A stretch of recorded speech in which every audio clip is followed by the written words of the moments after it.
कलयुग का सनातन सत्य। ब्रह्मलोक में उस समय गहन शांति व्याप्त थी। माता सरस्वती वीणा के मधुर स्वर में सृष्टि के रहस्यों पर मनन कर रही थी और परमपिता ब्रह्मदेव सृष्टि के प्रवाह पर दृष्टि लगाए हुए थे। उसी क्षण देवर्षि नारद वहां पधारे। उनके मुख पर गंभीरता थी, नेत्रों में करुणा और हृदय में एक गहन प्रश्न। नारद ने विनम्रता से कहा, परमपिता ब्रह्मदेव, मैं आपकी शरण में एक गूढ़ प्रश्न लेकर आया हूँ।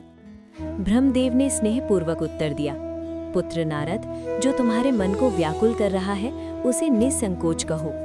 नारद बोले, प्रभु, 12 वर्षों में हरिद्वार में लगने वाले कुंभ मेले में मैंने असंख्य ऋषि मुनियों को गुप्त रूप में तप करते देखा। उनके दर्शन की अभिलाषा से मैं वहां गया।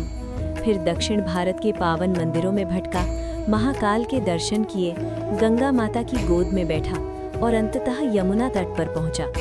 परंतु यमुना तट पर जो दृश्य मैंने देखा वो हृदय को विदीर्ण कर देने वाला था। वहां भक्ति माता विलाप कर रही थी। उनके दोनों पुत्र मुक्ति और वैराग्य मूर्छित अवस्था में धरती पर पड़े थे। करुणा से द्रवित होकर नारद ने पूछा, माता, आपका ये दुख असह्य क्यों है?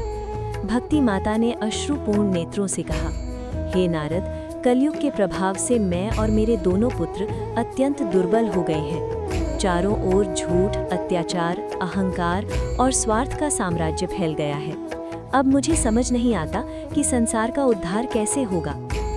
ये कहते कहते भक्ति माता के मन में एक विचार उदित हुआ, क्यों ना मैं उस पावन भूमि की ओर जाऊं जहां राधा रानी और श्री कृष्ण की महिमा आज भी साक्षात प्रकट होती है, जहां पूर्णिमा का चंद्रमा आज भी प्रेम की स्मृति जगाता है, जहां वृंदावन की वायु में भक्ति स्वयं सांस लेती है।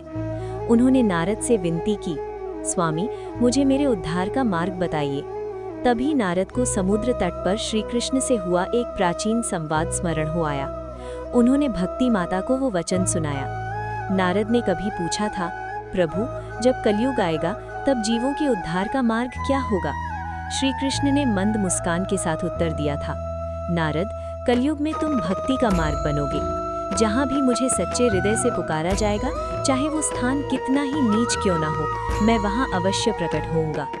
ये सुनकर भक्ति माता ने करुण स्वर में कहा, प्रभु, मुझे ऐसा मार्ग बताइए जिससे भक्ति, मुक्ति और वैराग्य तीनों धरती पर रहकर अपने कर्म का पालन कर सके। नारद बोले, माता, द्वापर हो, त्रेता हो या कलयुग, तीनों युगों में आपका महत्व समान है। बिना भक्ति के ना मुक्ति संभव है, ना वैराग्य। मैं आपको अवश्य मार्ग दिखाऊंगा। ये कहकर देवर्षि नारद स्वर्गलोक में राधा कृष्ण के दर्शन हेतु चले, परंतु इस बार एक सूक्ष्म बाधा उनके मार्ग में थी, अहंकार। ज्ञान और तप का अभिमान उनके भीतर अनजाने ही स्थान बना चुका था। फलस्वरूप वे मार्ग भूल गए, इधर उधर भटकने लगे। उधर स्वर्गलोक में रास में लीन राधा कृष्ण मंद मुस्कान के साथ बोले, जब नारद अपने अहंकार से थक जाएंगे और उसे त्याग देंगे, तभी उन्हें सही मार्ग मिलेगा। क्योंकि जहाँ अहंकार होता है वहाँ भक्ति नहीं टिकती, और जहाँ भक्ति होती है वहाँ मार्ग स्वयं प्रकट हो जाता है। यही कलयुग का सनातन सत्य है। अहंकार के त्याग से ही भक्ति जागती है, भक्ति से ही मुक्ति और वैराग्य का जन्म होता है, और जहाँ भक्ति होती है वहीं स्वयं श्री कृष्ण विराजमान होते हैं।